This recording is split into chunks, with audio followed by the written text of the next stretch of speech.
Honorable Wardere, please come over here.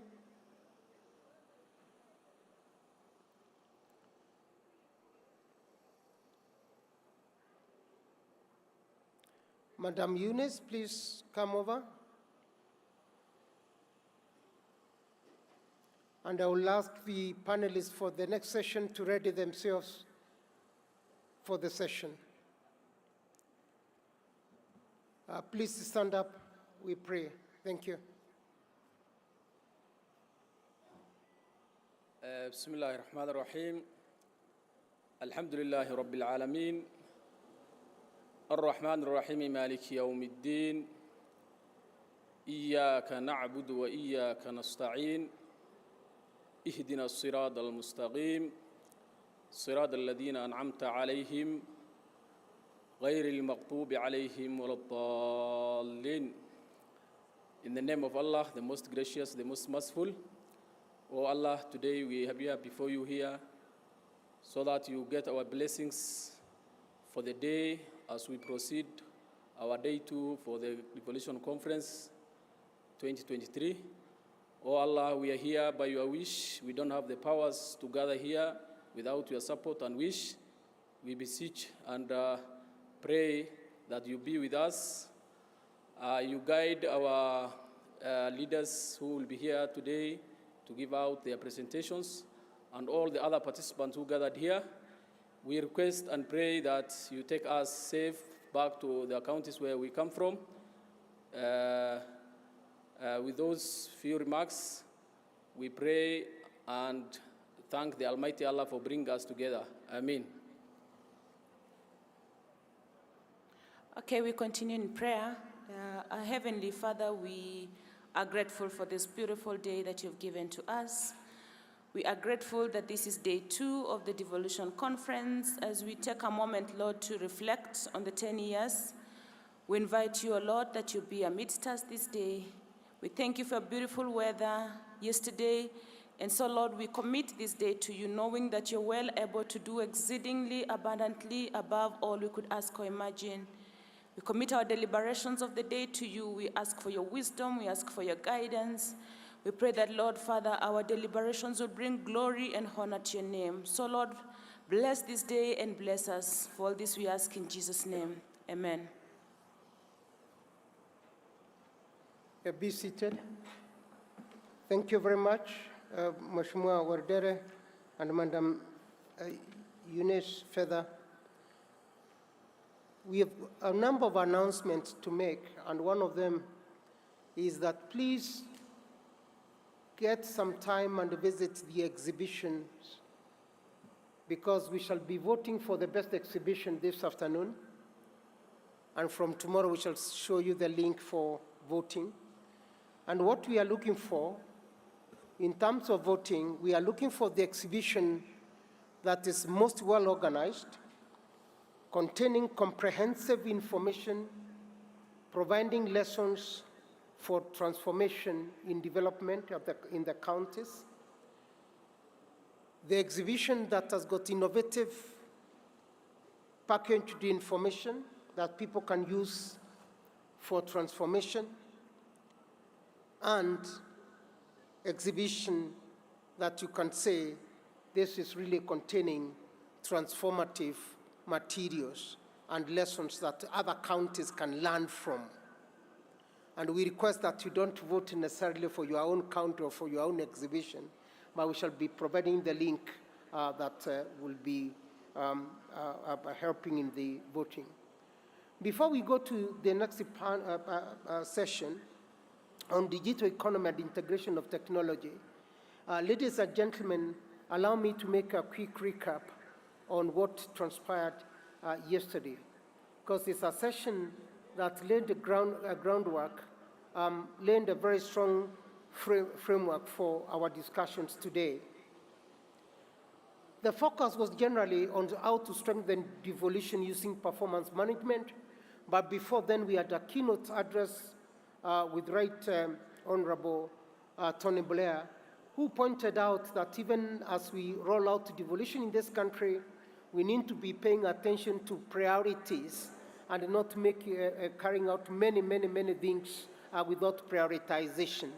He pointed out that there is need to think about what are priority sectors that we can focus on in terms of transforming the country and concentrate on those particular sectors for a period of time.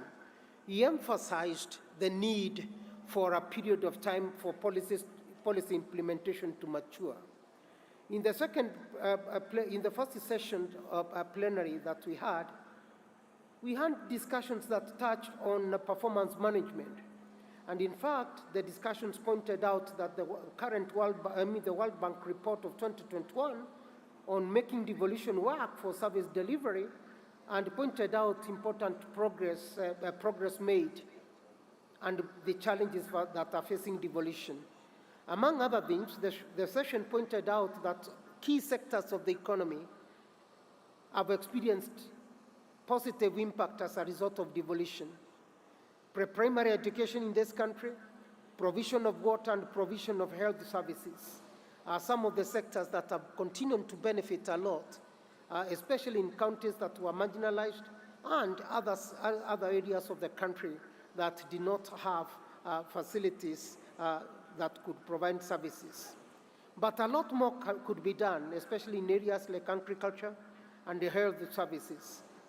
We were told also that some of these areas have not performed very well because of challenges and conflicts or functional disputes between the national and the county governments, especially in terms of who has the mandate to deliver services. We were told there are other services too, and challenges, there are other challenges too. And these challenges include the fact that some of the national government ministries continue to implement devolved functions. There are challenges like the late disbursement of funds that has been a recurrent problem with the counties, but resolved this year when and this was acknowledged yesterday in the presence of His Excellency the President, that for the first time we have seen disbursement of funds to the county governments on time. We were told that there is incoherence in policies and implementation of standards. We were also informed that there is weak M&E systems and performance management systems in general. And if these were addressed as challenges and all functions transferred to the counties, then the country would really transform. Finally, we were told there's no shortcut to transformation of our counties and development in general if there is no digitization of service delivery at all points, and if there is no collaboration and partnership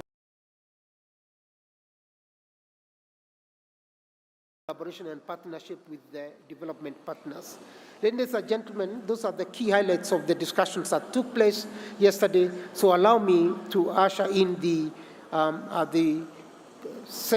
panel for this particular session of today. This session is on digital economy and integration of technology in the devolved sectors for economic development. The moderator for the session is Madam Fiona Asonga, who is the Chief Executive Officer, Technology Service Providers Association of Kenya.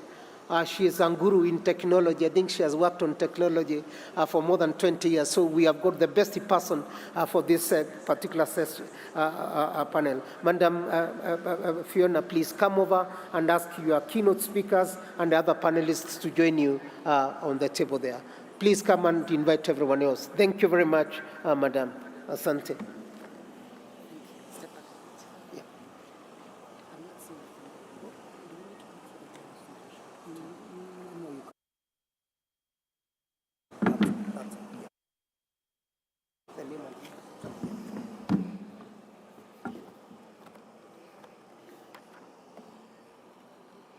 Morning, everyone. We are going to get into our session for this morning on the digital economy. And to get us started, we will have a keynote address. And after the keynote address, we will then have a panel discussion on the digital economy and integration of technology in the devolved sectors for economic development. The objective of this session is to examine the benefits of adopting technology and digitization and the potential impact of economic development and discuss strategies for promoting innovation and digital transformation in the devolved context. So our keynote address will come from Her Excellency Henrietta Geiger from the European Union. She's the European Union Ambassador to Kenya. Her Excellency has been in Kenya since 2021. She's a former director of the People and Peace in the Directorate General for International Partnerships for the European Commission. Previously, she served as head of the unit in the same directorate, responsible for bilateral cooperation with Asia, Latin America, the Caribbean, and Pacific. And before that, she was responsible for political dimensions of the EU relations with the Horn of Africa, East Africa, the Indian Ocean, and the Europe External Action Service. I will ask Ambassador Henrietta Geiger to please come forward.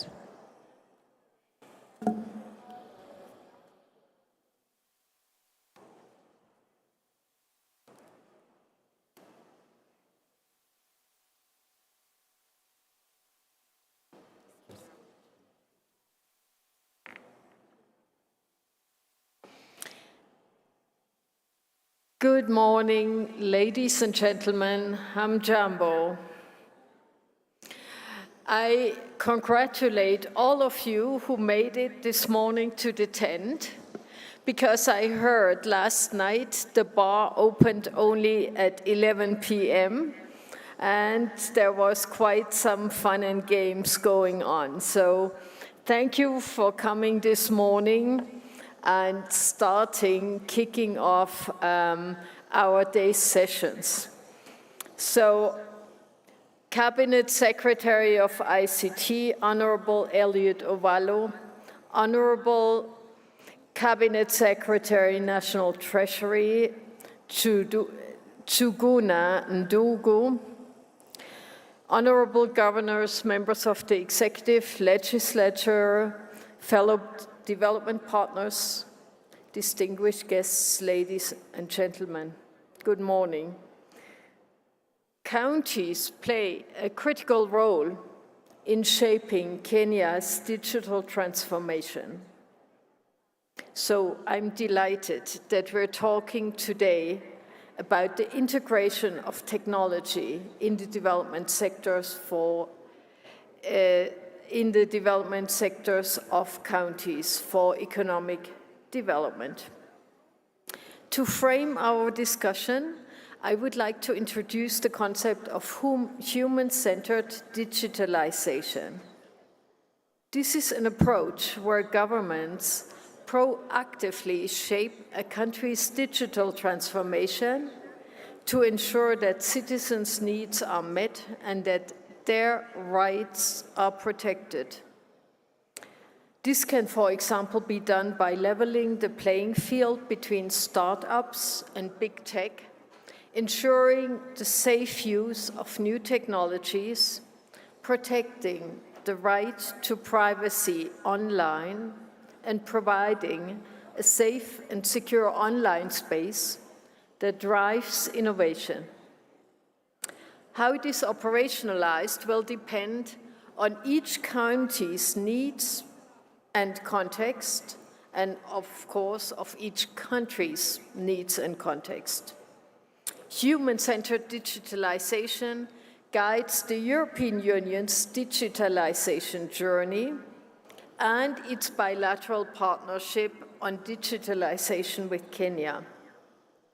In total, the European Union and its member states have implemented about 32 projects worth over 70 billion Kenyan shillings to support Kenya's National Digital Master Plan, investing in digital connectivity, digital skills, digital economy, and governance. Let's take a look at data protection and cybersecurity for a moment. Human-centered digital solutions are trusted, safe, and accessible. We know that trust stems from being transparent about data handling and privacy practices.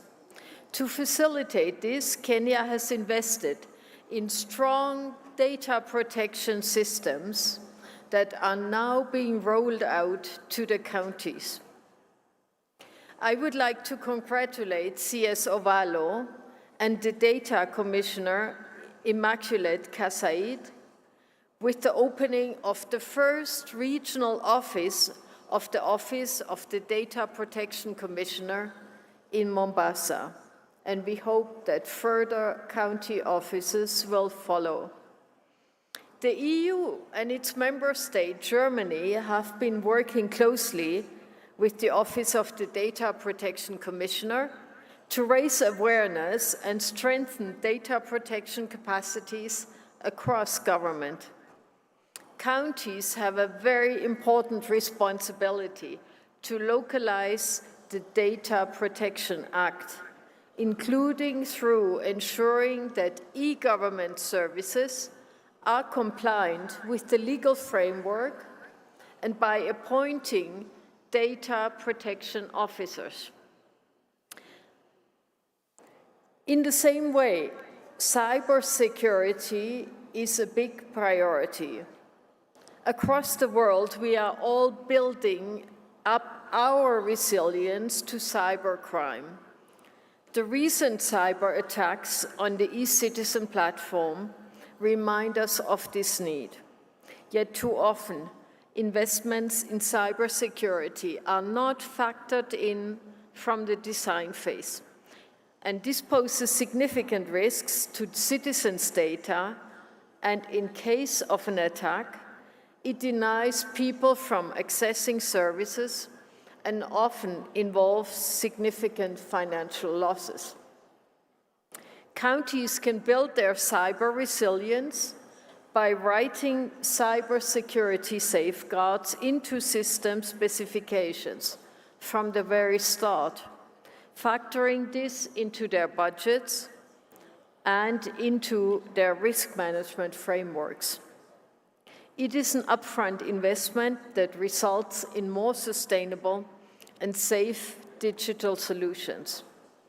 The EU and its member states, Germany and Estonia, as Team Europe, work closely with national institutions such as the ICT Authority, NC4, and the Office of the Data Protection Commissioner to develop privacy and security by design templates and frameworks for data protection, cybersecurity, and interoperability. These tools and frameworks provide guidance and benefit counties in their own digitalization journeys. This brings me to harmonization and integration of digital services. While digitalization is not a devolved function per se, it has tremendous potential to revolutionize the way people interact with their county governance. Digital solutions can enable a more citizen-centric, cost-effective, and inclusive approach to services in health, agriculture, water, and other areas under county responsibility. As a result, service delivery is transforming, and it is transforming globally. In Europe and around the world, digital nations are breaking down silos across the different levels of government by investing in the integration of systems interoperability. Kenya is part and parcel of this global trend, with e-citizen as the main gateway, and an interoperability framework is under development by the ICT Authority. This effort to break down silos also presents excellent opportunities for counties. One example is the opportunity to boost own resources. Through an upcoming Devolution program, the EU is ready to partner with the Council of Governors, National Treasury, and the Commission on Revenue Allocation to support the automation, integration, and harmonization of counties' own source revenue systems. Currently, businesses operating across counties pay their levies through different systems with high administrative costs. Systems integration can bring down the costs of collection, rely on real-time data to inform risk-based approaches, and increase voluntary compliance with the ultimate goal to boost countries' resources for service delivery. A second example is the ongoing harmonization of the land administration system. Since 2016, the EU and FAO's Digital Land Governance Program has been working with the Ministry of Lands, the National Lands Commission, the Council of Governors, and the county governments to roll out a unified single system for the registration of lands. This integrates the various services, including surveying, valuation, and planning. The online RD-SASA National Land Information Management System is operational for Nairobi and is now being rolled out nationwide through the EU support. An integrated, digitized and digitalized system will lead to significant gains in transparency, ease of doing business, revenue collection, equality, and greatly contributes to conflict resolution. On connectivity, Kenya has made significant progress in connecting all 47 counties to the internet. Today, all counties have fiber optic cables.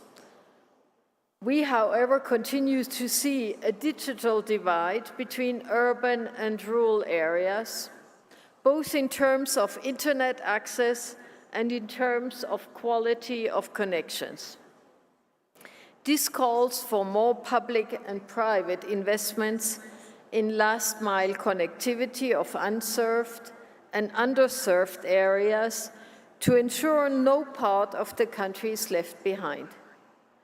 As part of the EU's commitment to support the government's efforts of bridging the digital divide, we will, in collaboration with UNICEF, be rolling out a program on last-mile connectivity to primary schools across different counties. Let me conclude by saying that digitalization has the potential to transform the interaction between central government, county government, and the citizens on how we conduct economic activities. We, however, need to have the value-based approach to digitalization and ensure that the process is inclusive and sustainable. What counts in the end is what arrives at the citizen. Counties are on the forefront of delivering services, using the full potential of digitalization. Counties will be able to significantly step up both the quality and quantity of their service delivery. Count on the EU for accompanying this journey. Asanteni sana. Thank you. Madam Ambassador, I think you can join us because like the questions. Thank you. We now call the rest of the panelists, And so I will call upon Mr. Eliud Owalo, Cabinet Secretary, Minister of Information, Communication and Digital Economy, to please join us up front. Governor Wesley Rotich, Chairperson of the Council of Governors, ICT and Knowledge Management Committee, kindly join us up front. Senator Alan Chesang, Chairperson, Senate Standing Committee on ICT. Ms. Cynthia Kropak, Chief Enterprise Business Officer, Safaricom. Mr. Ezra Chiloba, Director General, Communication Authority of Kenya. Mr. Hamisi Williams, Assistant Food and Agriculture Organization, FAO Representative, Kenya. Mr. David Omoyo, Chief Executive Officer, Media Council of Kenya, to please come forward. I hope we have enough seats to go around.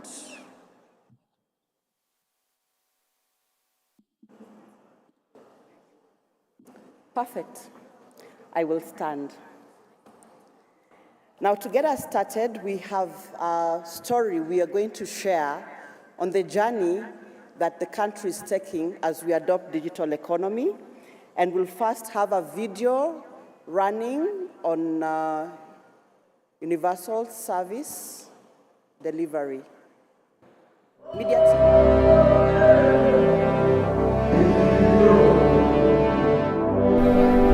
The Universal Service Fund serves the disadvantaged people of Kenya, benefiting hundreds of thousands of citizens throughout the country.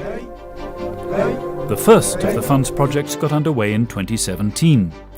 Since then, hundreds of towers and sublocations have been built in remote parts of the country, bringing connectivity to citizens who would otherwise remain isolated. The idea is to ensure that people who are likely not to be reached by the market in terms of the supply of communication services are given equal opportunity to access these services. The CA is also partnering with the ICT Authority to roll out last-mile fibre optic links to 19 marginalised counties. It's part of the government's Digital Superhighway project. By the time it's finished, 2,500 kilometres of cable will have been laid. The focus has been the marginalized areas, the northeastern part of this country, areas that really experience economic hardships. Kulikuwa huko mistuni unakuta watu hawana kitambo mawasiliano. Hapa wamejenga booster hapa kwetu. Wamepata simu na kupata pia laini, ndio kicha sasa unapata mawasiliano. Pesa ile hiyo amu kwa bongara ngoma na kwa nigurudi. Nimigi ata chage abaga juru ngara no na Alberta. Banga ngara no na sukulu ngaja gulo to ajanga no. We have gone ahead to have discussions with the county government because there is nothing we are going to do which will not take place in a given county government. So we have had discussions with the Council of Governors as far as the rollout of fiber connectivity is concerned. We think that county governments need to have a more facilitative role. They need to play a more facilitative role to encourage investments in their respective counties when it comes to ICT, the provision of ICT services. The fund is about far more than connectivity. The school's broadband project has reached over 800 schools across 47 counties in the last 10 years. Today, children who would otherwise be struggling to read books can access ideas from the other side of the world. The authority is also developing a web portal to provide high-quality content to learners of all ages across the country. The fund also provides educational content and devices for the visually impaired and others who have special needs.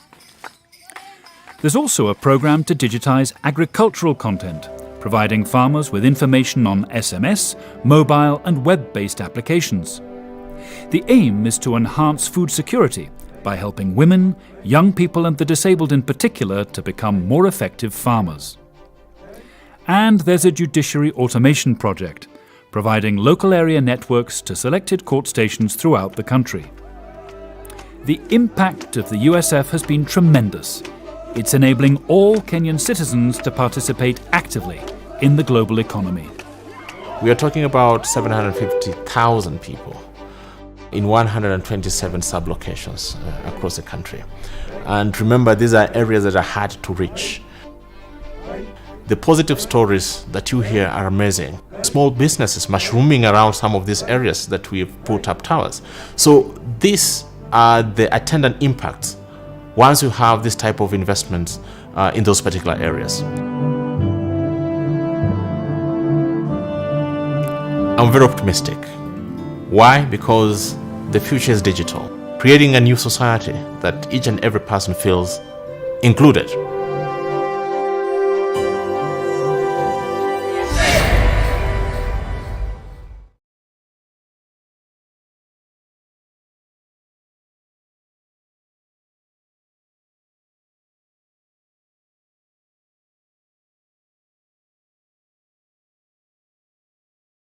Is digital. The future, the digital infrastructure, digital economy. We are talking about digital, so many things digital. And maybe for some of us, that digital is so alien because what are we really saying? When we talk about digital economy, digital markets, digital platforms, digital ID, digital, I think everything Mr. Wallo has been saying has been going digital. Can you help us understand what this digital buzz is all about and what do we really mean when we talk of digital economy? Thank you very much, Fiona. Indeed, we are on a journey of turning Kenya into a digital economy. And within this space, we are looking at the infrastructure. We are looking also at the skills. We are also looking at the opportunities that the digital space creates for us as an economy. In terms of infrastructure, as government, we have said that we are going to roll out an additional 100,000 kilometers of fiber optic cable so that all those parts of the country that have not been connected by way of internet can get access to reliable and stable internet connectivity.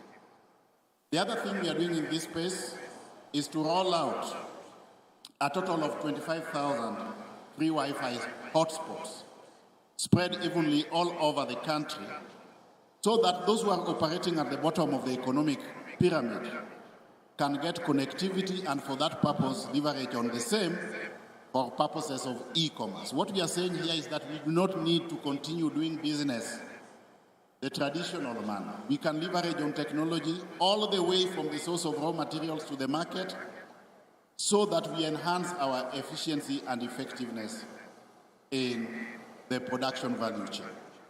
The other issue that we are addressing is the skills. If we are rolling out the infrastructure, then we must also think about the level of skills that is domiciled among the Kenyan population. So as government, we have embarked on an ambitious program of ensuring that we roll out a critical mass of digital skilling programs, targeting our youth and also targeting the Kenyan public. Through our Jitume program, we are partnering with the TVETs to roll out digital training for our youth. This program is not just targeted at the skills component alone, but we are also creating jobs through the process. As we train the youth, we are also reaching out to global technological companies so that we can be able to source to source digital jobs for our youth, because that is the only frontier. That is the only opportunity where we have got an abundance of employment opportunities as we speak today, because the white-collar jobs are limited. We are going ahead to extend this equally to members of the public. The other integral component that we are pursuing as government is the setting up of digital hubs in the villages, right at the ward level. In each and every ward in this country, we are going to have a digital hub where our youth can get training and also simultaneously, based on integral intervention by government, be able to attain digital jobs. Each hub has the potential of creating a minimum of 300 jobs right there in the village. If on average we have got about 5 wards in each and every constituency, that means through the digital space, we have got the capability of creating a total of 1,500 jobs in each and every constituency in this country. this will be one of the means through which, as government, we can stem the rural-urban migration in search of jobs. We'll be creating the jobs right there in the villages. But we need also to contextualize how we can make optimal utilization of this digital infrastructure. If we already have the rollout of fiber connectivity, and we have got the skills domiciled within the Kenyan population, then as government, what we are saying is that we have to change the operations of government by leveraging on technology. And this is why we are digitizing all government records and also digitalizing all government services. Moving forward, we want members of the public to consume government services from the comfort of wherever we are. By the time the Kenya Kwanza government came into being, we only had a meager 350 services on the eCitizen platform. Today, as we speak, we have managed to digitalize 7,500 services, while correspondingly also digitizing records. So what we are saying is that Kenyans will no longer have to visit government offices physically to consume government services. All that we need is a mechanism through which government can confirm that you are the person you claim to be. And that is why we are also pursuing a digital identity, a virtual means of verifying the authenticity of an individual, so that utilizing or leveraging on that virtual technology, Kenyans can then be visibly identified by government and they consume government services from the comfort of wherever they are. So if you look at the sum total of all this, all we are saying is that all our business processes will be technology driven. We want to leverage on technology to make sure that all our government operations are on virtual platforms. Citizens leverage on technology to consume government services. And to facilitate this further, we have embarked on the process of ensuring that all Kenyans will have access to cheap, smart, enabled telephones. As government, we have partnered with the private sector, the telecommunication companies, so that we embark on the assembly of cheap, smart, enabled telephones. With that in place, then we will not have bureaucracy in government, because one, Kenyans will not have to visit government offices. Two, you don't need to know anybody in government to consume the services. The net effect of this is that we will enhance the level of efficiency and effectiveness in service delivery to the Kenyan public. We will completely eliminate corruption when this comes to pass. We will eradicate unnecessary bottlenecks in service delivery by government. So it will be between you as a Kenyan, your phone, and the government, and then you consume services. But as we do all this, we need equally to understand that there's nothing that the national government will do there's no program we are going to roll out that will not be rolled out in a given county. That is why we have to be in tandem at both levels of government. The national government on one hand and the county governments on the other. There has to be a nexus or alignment in the digital transformation agenda, so that in all facets of our Kenyan economy, we are going the digital route. If we do this and customize whatever is being done at the national government, also equally at the county government level, then we are on the threshold of turning Kenya into a fully digitalized economy. Thank you so much. That is just so amazing. It means as Kenyans, as an ordinary Kenyan, our lives are changing. Technology is taking over. And I think where we started off 10 years ago when Devolution began, where county governments were getting their ICT budgets on laptops, printers, scanners, has evolved. And Mr. Owado is taking us to another level, where we are going to have, as individuals, to engage differently, to deal differently, and to address the way we live our everyday activities in a very different way on digital platforms, on ICT infrastructure.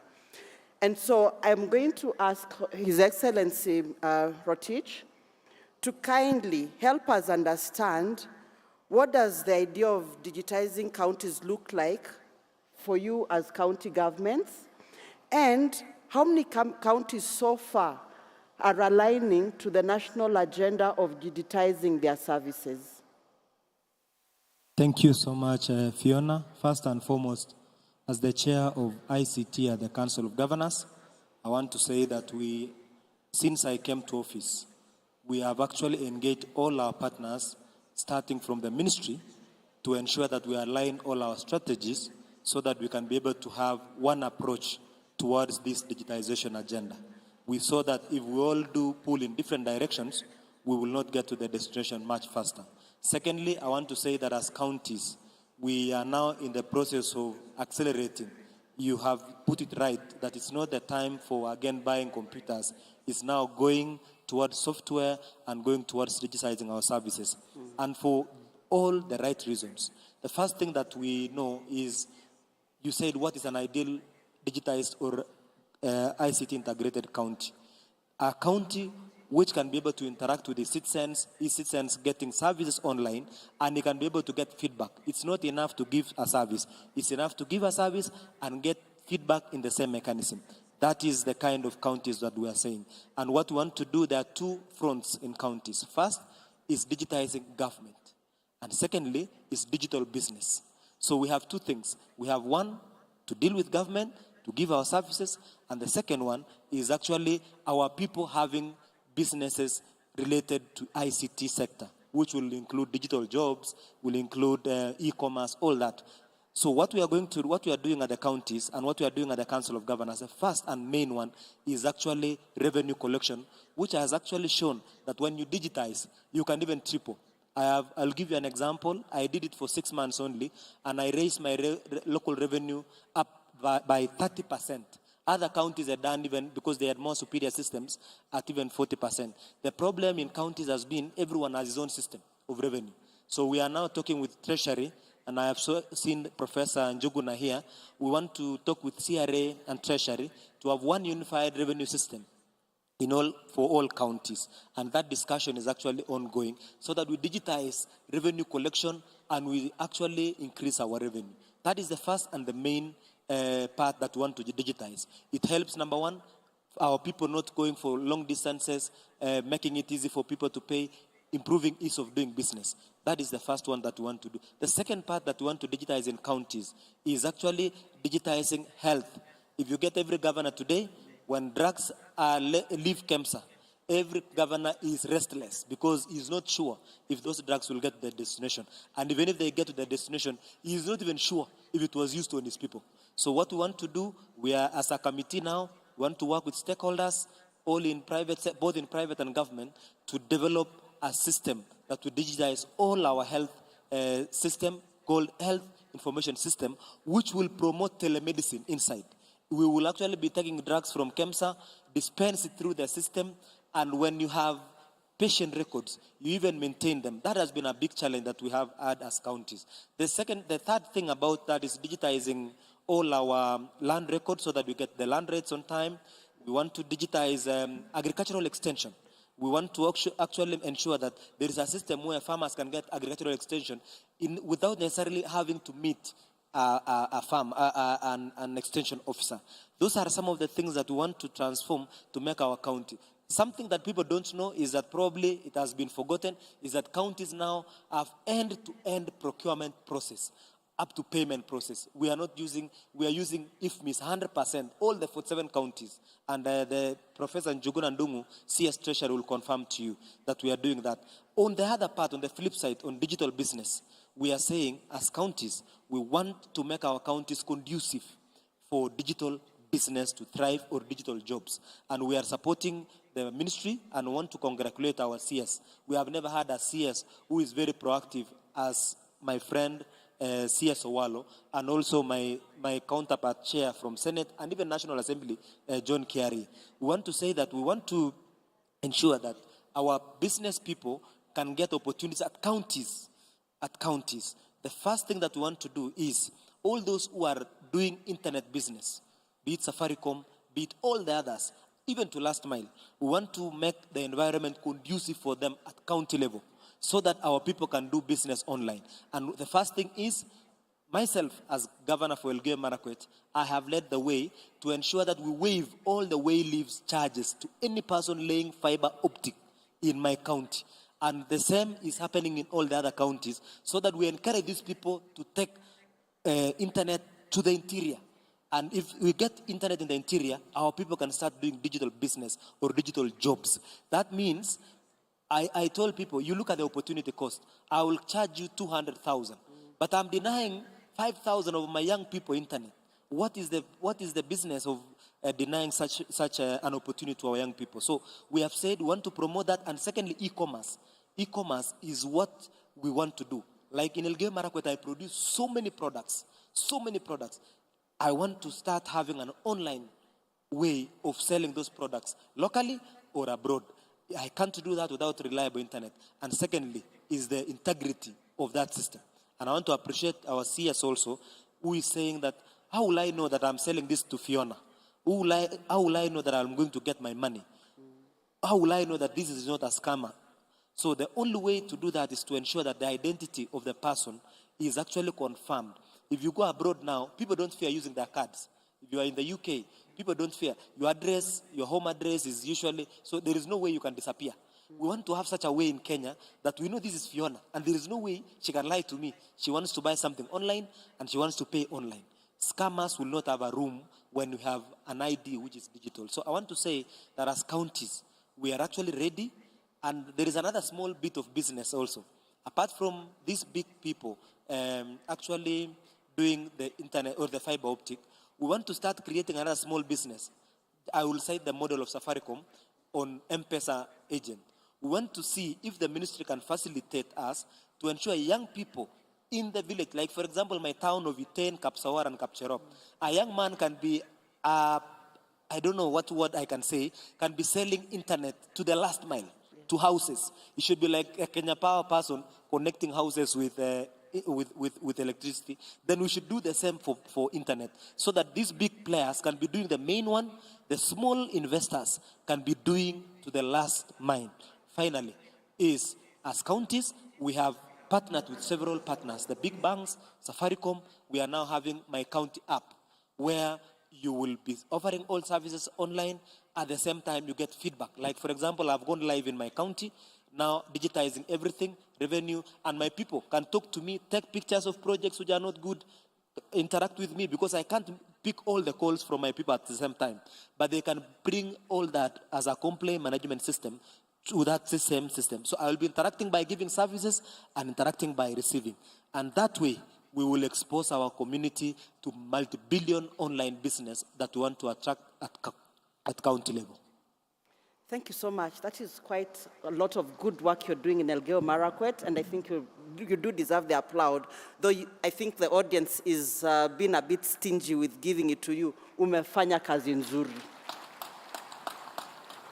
And just as a follow-up of your conversation, I'm going to go to Ms. Kropak and just ask her to share how public and private sector can better collaborate so that we can achieve the vision that Honorable Rotich has shared in terms of what he wants to achieve in his county and some of the aspirations he has for the young people, being able to get them into the place that we are all at the same level in terms of digital access and working to bridge the digital divide.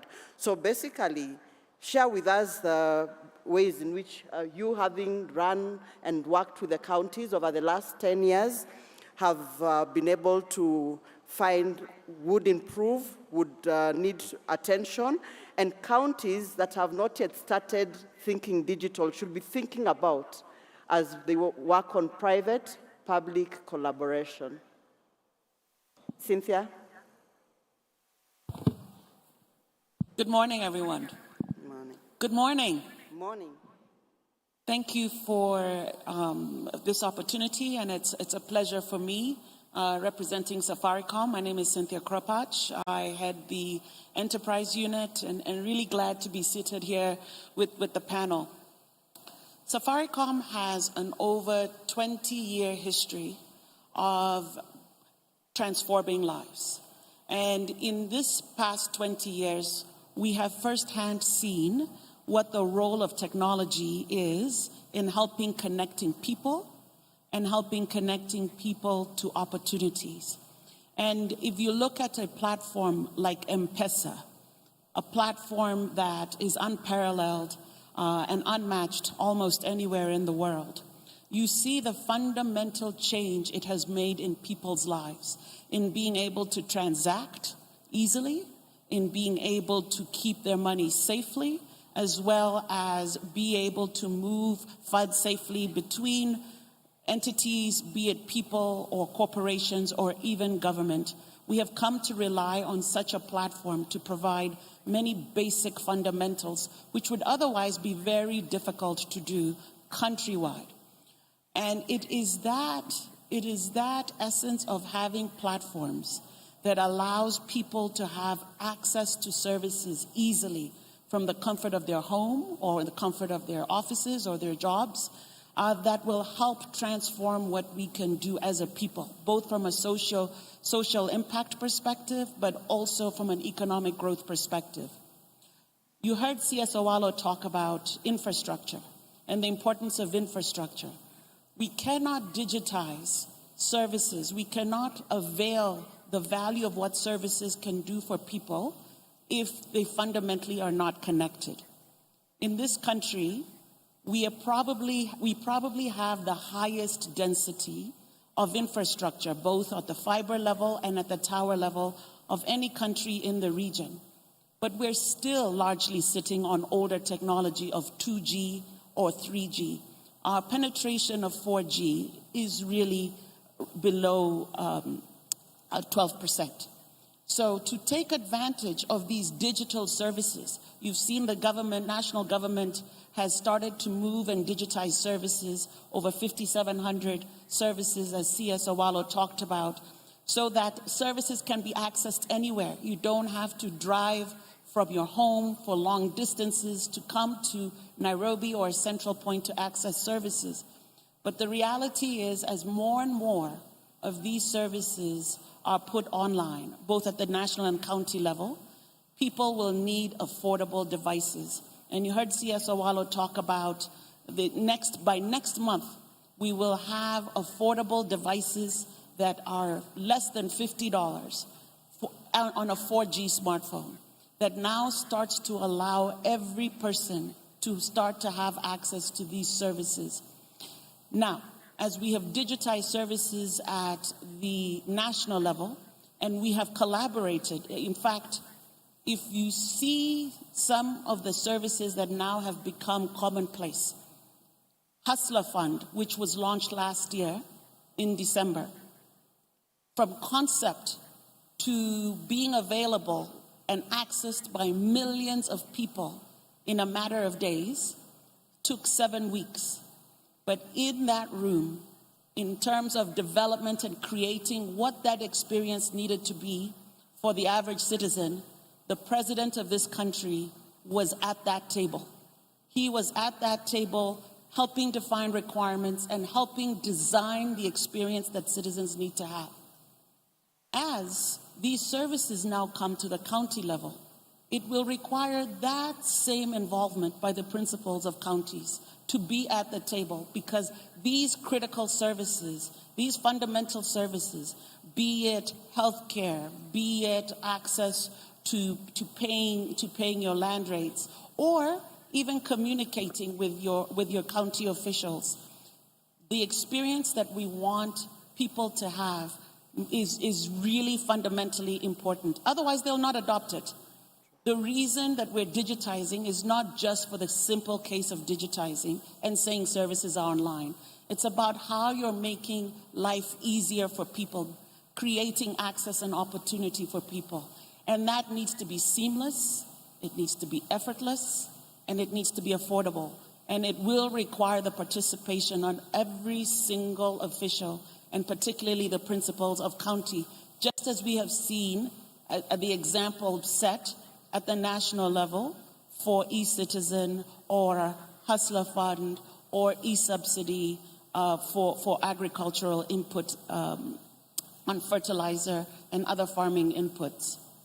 For us as private sector, and particularly being a telecommunications company that's also transforming to being a technology company, We think about digitization in four categories. The first is connectivity, which we have talked about. Without connectivity, we cannot overlay services. And as we digitize and as we drive more things online, as devices are affordable and are in citizens' hands, we must make sure that we are protecting sensitive and confidential and private information. So protection is a fundamental priority as we put more things online and as more infrastructure come online. As we create those protections, then we can overlay all of these services that are enabling people to not only communicate with government, but to also grow and expand their businesses, and then fundamentally start to transform people's lives. Thank you so much, Cynthia. Now, moving on, I'll ask Mr. Hamisi to share with us on what FAO has been doing, because FAO has led the land governance program being implemented across the 47 counties, aimed at enhancing efficient and effective land governance through the digitization of land records and processes. What are the success stories or best practices in relation to digitization of land records and processes in the counties? Thank you so much, and also to colleague panelists. I think maybe let me start just by first saying what's FAO actually doing in the entire conversation here. And, you know, we deal primarily with the food and nutrition security, which now the conversation is food systems transformation. And looking at that, we are concerned probably with one of the single most important factor of production, which is land. And this is how we came together with EU, and thanks to the ambassador here. And we are now rolling out a second phase of this particular land governance program. Actually, interestingly, the second phase is dubbed Digital Land Governance Program. And it's a 20 million euro program that is now looking to expand our activities and services that we support the government with throughout the country. And what are the key aspects that we saw, first of all, before we come to the success stories? You realized, number one, that the entire tenure security or the tenure aspects of land in Kenya was a problem. How are we supposed to secure that tenure security? And when we do, how are people supposed to know exactly where they get the information, how they use that information, and how that is supposed to help them? The second thing you found was that a huge chunk of land in this country, which actually the arable land you could talk about, was stuck sometimes in court cases, and that also needed to be unlocked. To do that, we had to look into the other aspect of coming with the alternative justice system to be able to sort out some of the cases that date back to several years before they're dealt with. But then you have the entire logistical issues around land ownership, around land utilization, the quality of land, and how you are able to maximize the potential. So what are the things that we are looking at, therefore? Number one, the ambassador talked about it here. How would we actually identify all the services that are supposed to be availed to the farmers, put it together in an integrated manner so that it's easily accessed? And this is how we supported the government working together to come up with the National Land Information Management System, which we call the NLIMS, that was launched 2 years ago. And this really is now at the process of being rolled all over the country, but Nairobi is done, as actually Ambassador indicated earlier. Besides that, when we talk of digital economy, for us, what is important? We want to look at the data. After the data, what next do you need? You need the technology. After the technology, what next do you need? You need now to innovate so that the services that you are coming with, initiatives, are able to help and ease the life of the people, the farmers, for instance. And therefore, we targeted on the land registries. If you remember, in this country, we had those registries that with the yellow pages. Actually, some of them, if you hear the stories, if you go to the counties, it's a bit pathetic. People would take 10 days looking for records, go, come back, go, come back. How do you deal with that? So for that, in the first phase of the program, actually we targeted and managed to move towards digitizing 14 registries in 14 counties in the country. We also had gone and targeted the one at the national government, working together with the Ministry of Lands, and that area was actually addressed. The next one on that was the issue of the customer care. That was also another gap. And this is also rolled out through the country. If you are now at the headquarters in the ministry, you'll find a very nice customer care office. And we are wanting to replicate this together with the counties throughout, so that the access is easy, the customer services are readily available. That would follow with things like the search, including payment of land rates. Actually, Nairobi now is well equipped for the three aspects that I'm already talking about. But coming again now to ensure that we have the technology that consolidates this together and then allows for innovation is where we introduce the aspect of the GIS laboratories.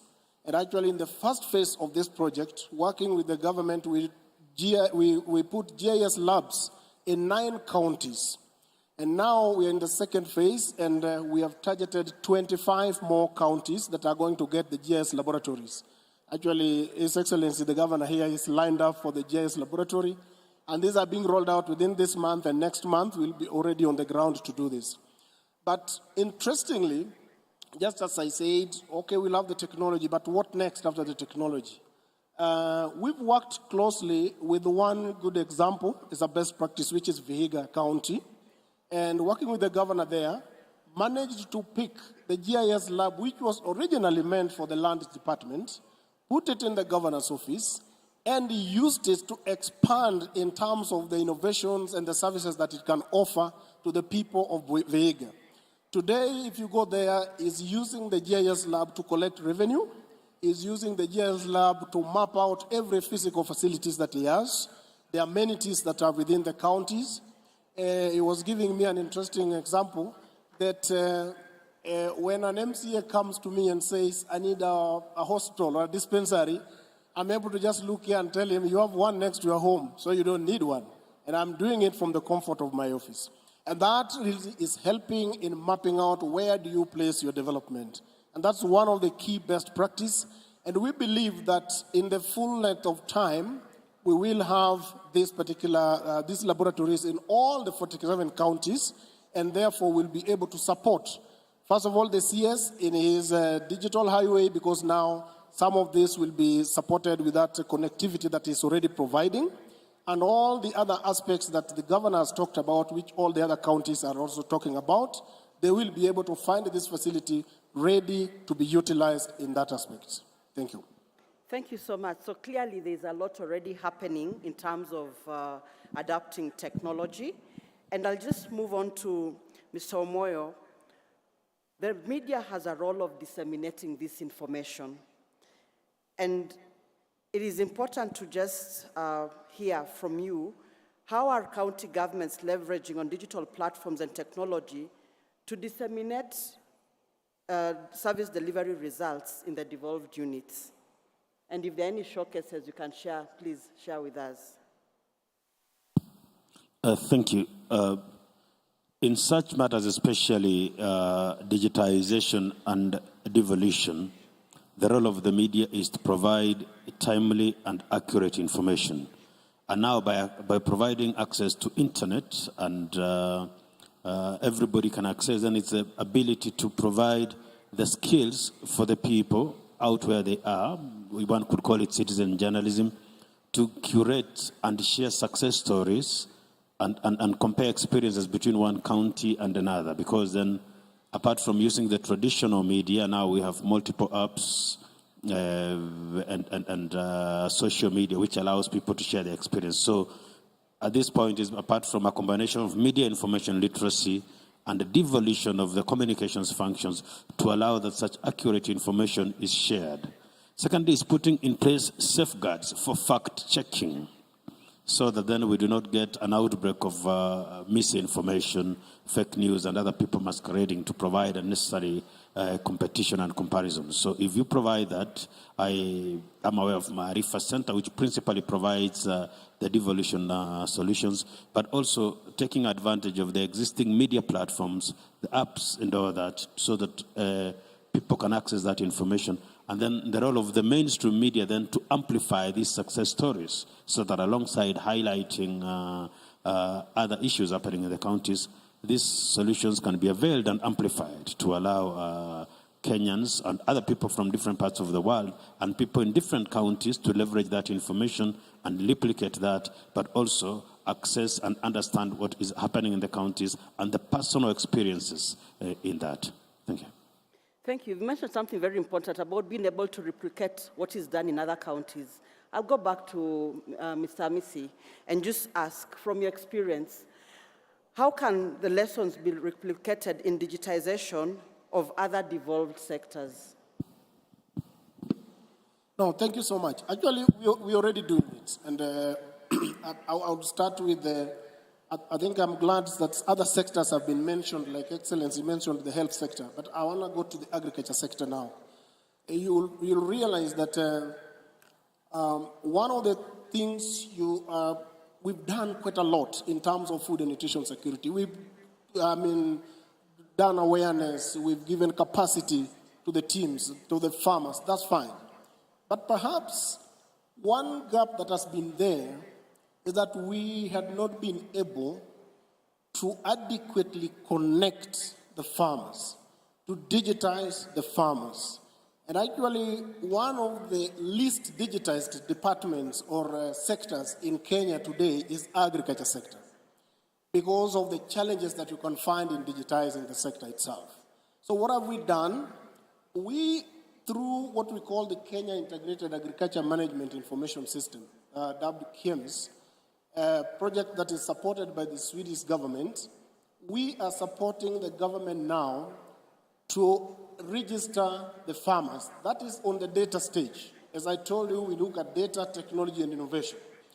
So what we are looking at is adequate registration of farmers, which is giving you the information of who is the farmer, what is the farmer doing, how is he doing it, where is this farmer placed. That means you are geo-referencing that farmer, and